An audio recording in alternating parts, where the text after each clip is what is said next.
Bicycle touring in the modern world can be crazy. It's a compromise. It's a game of give and take. You take a little bit off the road, and you give it all you got just to survive. Colombia was no exception, and there were times when we questioned our sanity.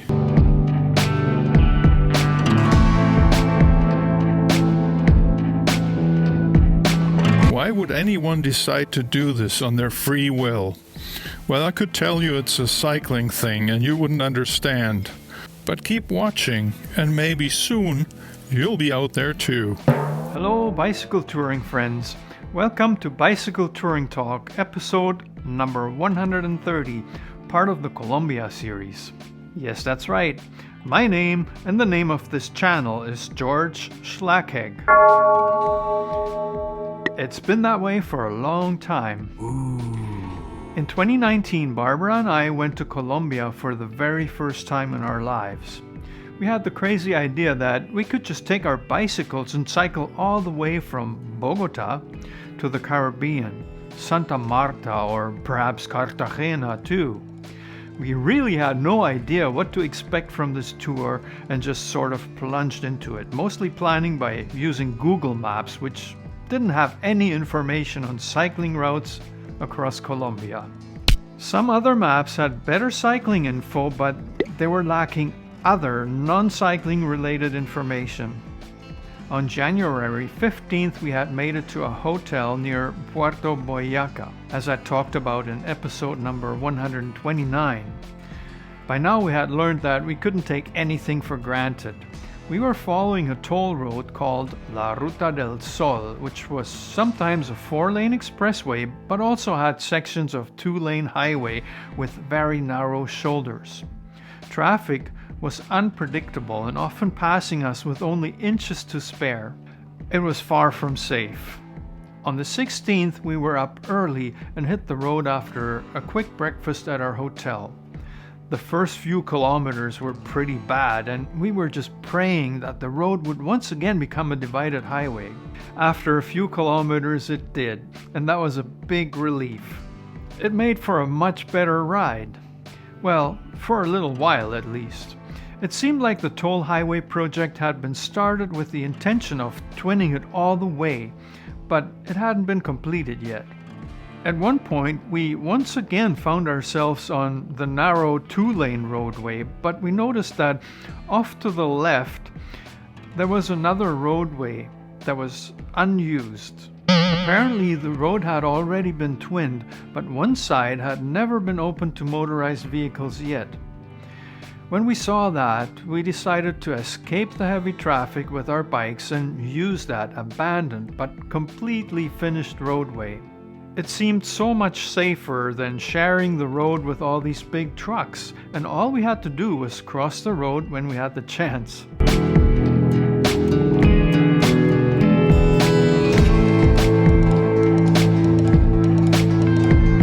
Once we did, we had our own super wide bike path, possibly illegal, but it was the best we could do.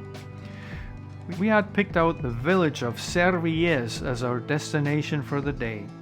A search on Google Maps had revealed that there was at least one hotel, a couple of stores, and a restaurant. What else could we possibly need?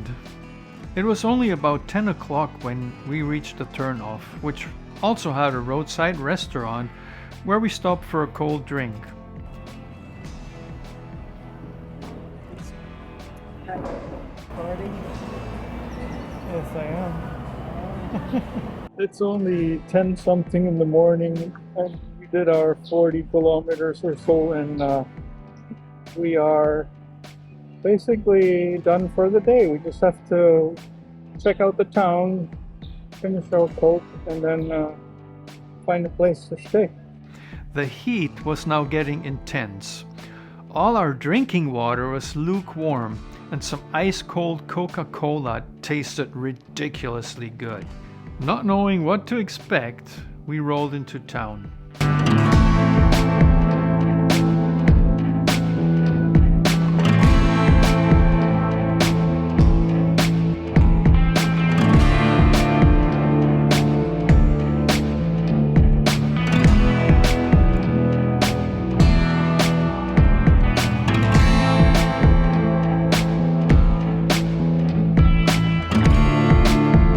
Almost right away we found a little guest house.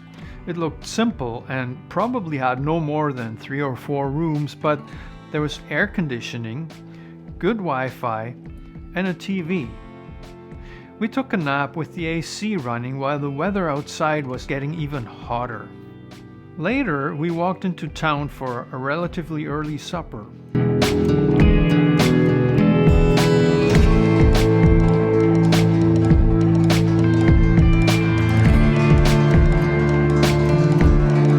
Barbara getting ready for her supper. And I'm hot, but that's not a bad thing. I had fish and Barbara had chicken. The food was good, but for some reason we both experienced mild symptoms of indigestion. However, we still bought some snacks at a store and then later had some coffee and delicious sweetbread at the cafe right next to our guest house. So we're enjoying our giant coffees. Colombian special. They're really good.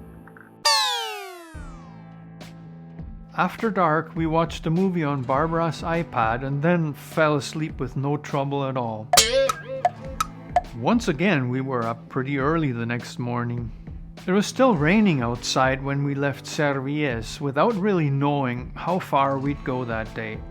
Puerto Araujo was almost 70 kilometers away.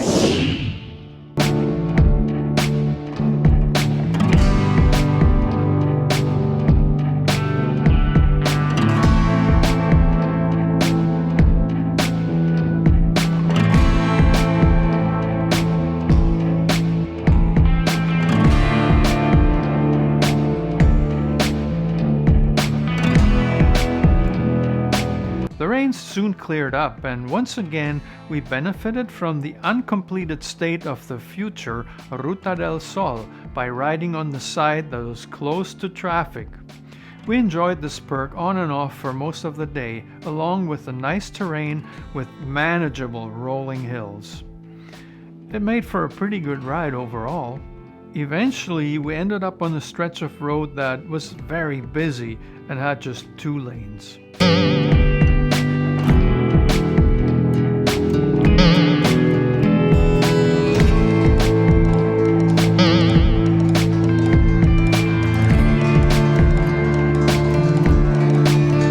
This was where highways 45 and 62 run together, connecting both Bogota and Medellin with the northern parts of the country.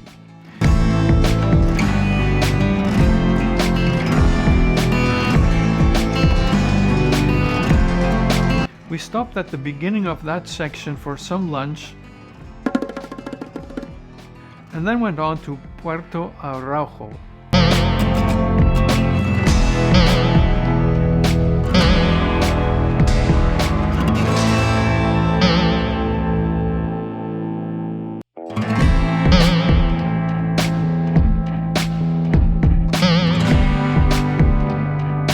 Upon arrival, we circled the whole town looking for a suitable hotel.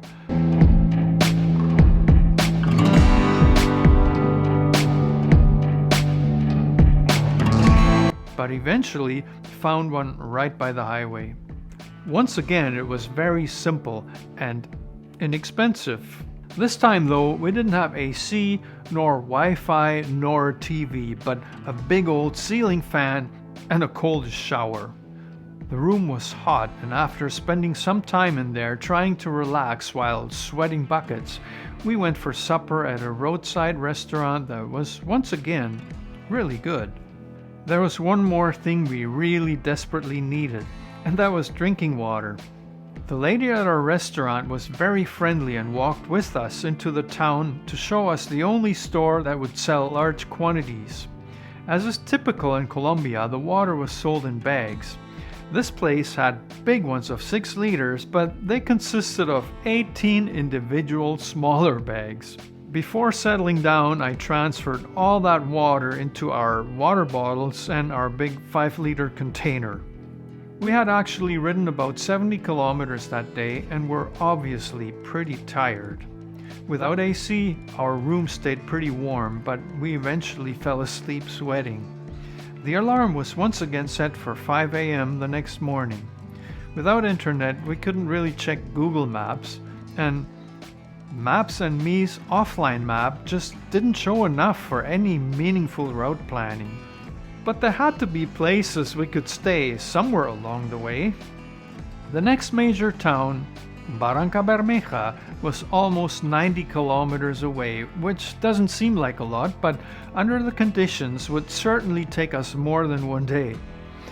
We picked that out for our next rest day because it promised to be interesting. The trip had been a real adventure up to that point, and I can assure you that it continued that way too. I will talk about our journey to Barrancabermeja in the next video. Join me for it next week. As always, I'd appreciate if you hit the like button for this video. You can support this channel via the super thanks below the video, or just buy me a coffee. It's linked in the description. I also have merchandise like the big YouTubers do. Check it out below the video and find out more about the prints and the video on the screen right now. I'm planning to add more merchandise in the near future and would appreciate suggestions from you guys on what should be on it. So why not leave me a comment with your best ideas? How about something bicycle touring related, for example? Well, I'll see you next time.